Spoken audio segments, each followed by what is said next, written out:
For those who hate Apple or Android, no explanation is sufficient. But for those who love Apple or Android, no explanation is necessary. This video is for all those in between.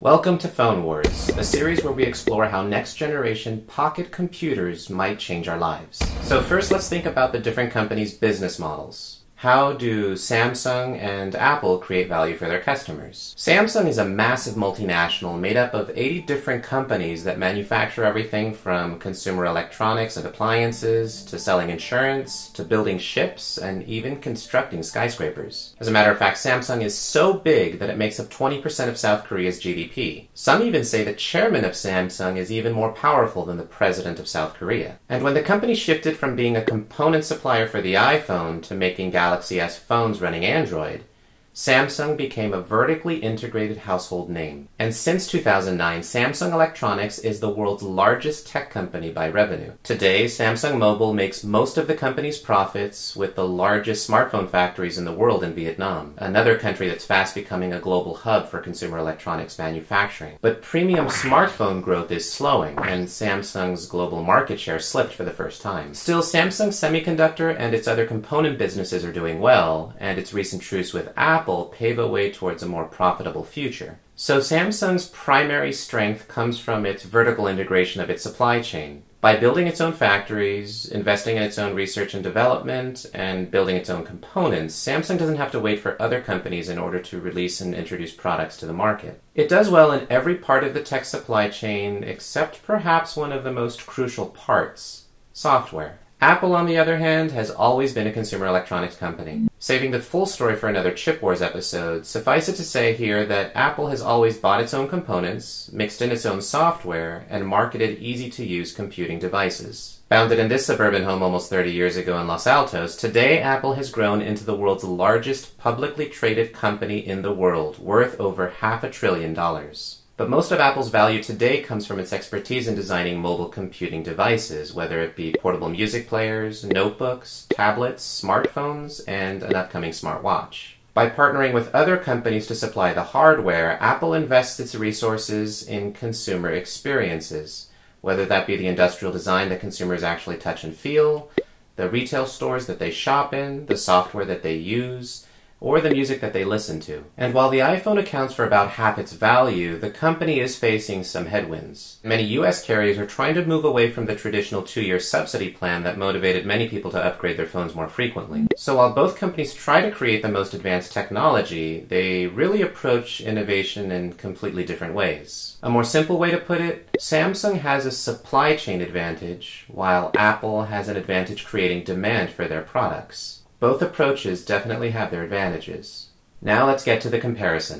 Industrial design. The iPhone Plus is thinner, lighter, and more slippery than the Note 4. And while the Note 4 has a metal frame to improve durability and a soft textured back cover to improve grip, the iPhone just looks more premium. Apple's billion-dollar investments in product tooling and manufacturing really do show when you look at the device. Second, the display. Because Samsung actually makes its own displays, the Note 4 is noticeably sharper. But Apple's Retina displays, probably made by LG, offer really accurate color reproduction at wider viewing angles. And if you wear polarized sunglasses a lot, the iPhone 6 screen looks pretty good. Still, when it comes to displays, Samsung definitely knows what it's doing. Third, the camera. Both companies take different approaches to photography. While both have an optic image stabilizer for better low-light pictures and more smooth video, the Note 4 takes more detailed pictures with its 16-megapixel rear camera and 3.7-megapixel front-facing camera. But it's still a really big misconception out there that more pixels means better pictures. Beyond a certain threshold of megapixels, great cameras capture more light. And here's where the iPhone actually gets it right. Instead of packing in more megapixels into a limited space, the iPhone uses a Sony sensor that has larger pixels to capture more light. Also, the dedicated image signal processor on the A8 chip detects faces, blinks, smiles, and focuses faster than the Note 4. And besides, since most of us view pictures on screens that output less than 4 megapixels anyway, the iPhone 6 Plus wins this round for its faster camera performance and more accurate color reproduction. Fourth, The battery. Both companies approach battery life differently. Because Apple relies on other suppliers, the company focuses on improving battery life through software and chip architecture design. iOS prevents apps from consuming too many cycles in the background by doing away with true multitasking. In its place, iOS has things like interactive notifications.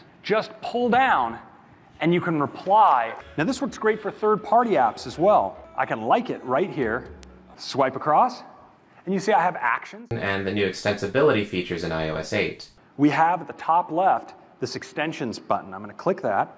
And you notice I have several extensions available. And now the waterlog extension is able to run right here in the context of photos. Deliver this beautiful watercolor effect to my photo. An app like Pinterest can offer a share sheet to Safari. An app like Bing could offer translation and enabling third parties to define their own document providers, third-party apps, to define widgets. But I've always been really fascinated by how Apple breaks up chip architecture into its discrete parts. The more power-hungry A8 chip fires up only when the screen is on, the more efficient M8 coprocessor handles background tasks that have to do with sensors, and now the secure element in Apple Pay handles payment tasks. So it's looking like Apple's main goal in designing its chip architecture is to limit power consumption. Still, I think Samsung has the advantage here. Because the company manufactures its own batteries, it's able to introduce new features like fast charge that brings the device up to 50% in less than 30 minutes. Now, while I'm a fan of a slow charge because it extends the lifespan of your battery, I do think that Samsung's features will benefit more people, especially its ultra power saving mode that extends the last 10% of your device to last over a week. So even though I think Apple has a more comprehensive and clever strategy, I still think they should have packed more battery into the iPhone 6 Plus. Fifth, wireless. Both phones support 802.11ac, Bluetooth 4.0, and NFC. And both phones offer voice over LTE, which not only offers better call quality, but also helps carriers kill off their older CDMA networks over time. And about LTE Advanced, while both phones have it, it's really up to the carriers to decide what combination of increased speeds, which is great for us, or more capacity, which is great for the carriers, will actually be implemented in our devices when we use them. And for travelers, while both phones will fall back to 3G speeds in most countries, for global LTE support, the iPhone definitely wins. The iPhone 6 Plus on Verizon, AT&T, and T-Mobile have 16 LTE bands, while the Sprint version supports 20 LTE bands. And the iPhone will take advantage of Wi-Fi calling as it's rolled out among different carriers. Sixth, performance. The Note 4 runs on Qualcomm's Snapdragon 805, the last of the high-end 32-bit chips maxing out at 2.7 GHz. But like with camera sensor megapixels, clock speed isn't the only factor. Apple's custom 64-bit A8 chip has a bunch of advantages. The CPU can do bigger calculations, the OS could reserve less RAM, and app developers will begin targeting 64-bit platforms first. If you want to learn more, I'll definitely put more details in a future Chip Wars video, and check out this video in the meantime that I made last year. For storage performance, internal storage always performs better than external SD card storage. So in this case, Apple has the better, albeit more expensive, options. But if you're a heavy multitasker, the 3 GB of RAM and Android support for true multitasking give the Note 4 a clear advantage so far. So without further information on Apple's A8 chipset, I have to give Samsung the performance crown for now.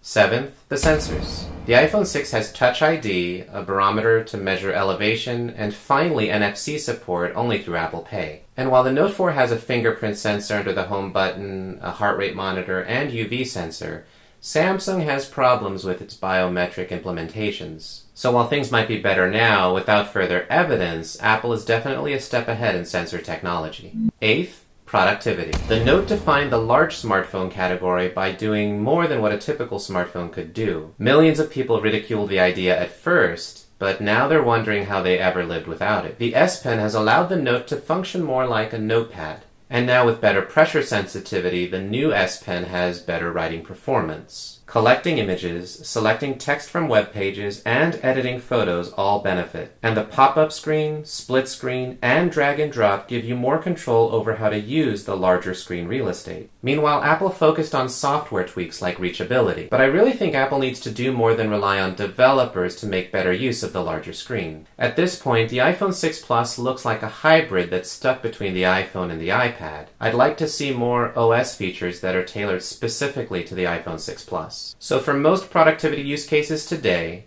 Samsung is still ahead. But the heart of any computing experience really revolves around the performance of the software, since it's the part that we use the most. And here, Apple has the clear advantage. While the Note 4 will ship with Android 4.4, Samsung and Google must really work together to create the computing environment. Google advances Android to integrate with its own online services, while Samsung layers TouchWiz on top to distinguish its own devices. So the quality of the experience really depends on how closely Samsung and Google work together. On the other hand, Apple controls the software and most of the hardware. This allows the company to create new software experiences more quickly and with less friction. And while I'll cover iOS 8 in a future video, let me just say that Apple has addressed many of the limitations of iOS with this latest release, by offering things like extensibility, custom keyboards, improvements to Siri, and better handoff between iOS and Mac devices. Gives you caller ID.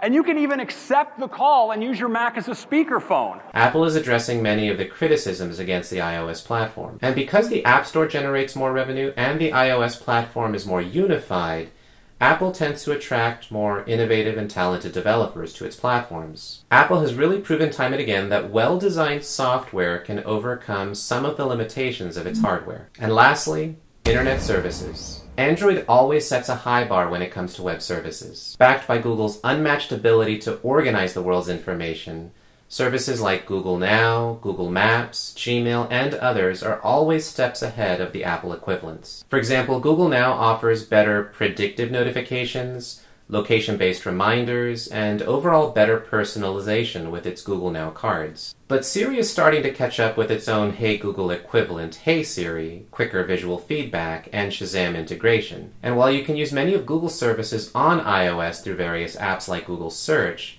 the best experience comes from its deep integration in Android, at least when you get past Samsung's S-Voice defaults. So to wrap things up, if you use your smartphone more as a mobile device or as an extension of your main computer, the better design, LTE support, Apple Pay, sensors, camera, and better software really make the iPhone 6 Plus a more refined experience. But if you want your smartphone to be your primary computer device with better components, the display, the battery, the performance, the better productivity options, and the deeper integration with Google services really make the Note 4 the ideal choice for you. Simply put, both devices are really great, but for different reasons. The most important thing is to pick the device that you think will improve your life and the way you use your devices the most. So thank you guys for watching this episode of Phone Wars, and I'd really be curious to see and read your feedback on all the things I covered in this video, especially because there's really no perfect device for everyone since we all have unique use cases. I know there's a lot of controversy out there over who did what first, but really in the end that doesn't really matter.